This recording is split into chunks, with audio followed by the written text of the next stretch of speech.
forgot about you. And instead, they just had a lot of slots to fill. And they couldn't make everybody a cabinet secretary. They couldn't make everybody an ambassador. So there are all kinds of slots when a new president gets elected to go to what I call disappointees. People that didn't get the appointment they wanted. FEMA can never be one of them. If a president knows what the lives of ordinary Americans are like, you never let that happen. You never let that happen. So I'll just close with this story. The other day, a couple months ago, Hillary came home. A couple months ago, I haven't seen her in a long time. I talked to her. I'm going to see her tonight, actually. She came home, and she had made one of her trips to Walter Reed Hospital to visit wounded soldiers. Not just because she's on the Armed Services Committee, but because she represents in New York the 10th Mountain Division, and they're deployed in all our country's conflict.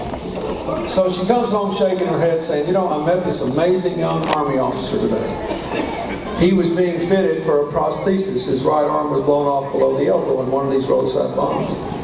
And he said, now, Senator, don't feel bad for me about my body. This prosthesis is fine. I'm going to be honored to serve. I was honored to serve. I knew the risks. And my body's in much better shape than a lot of people. But he said, I need you to help me get my brain back. And what he meant by that is the bomb explosion messed up the way his brain connections work. And now he can't go outside unless his wife writes down everything he has to do, plus directions how to get back home. There are thousands and thousands of your fellow Americans who suffered injuries like that. She passed a bill last year to guarantee that every person who comes out of Iraq and Afghanistan gets tested for brain injuries. She passed a bill to guarantee that members of the National Guard and Reserves from Texas, for example, if they do get injured, when they get home, they get health care just like regular military personnel get for life. That's a big deal. But the point I'm saying is, you want a president that understands that this is part of the job too. This is not a big issue in this election. What are you going to do about the brain-injured veterans? But it's a real big issue. It's the only issue in that man's life and his wife's life.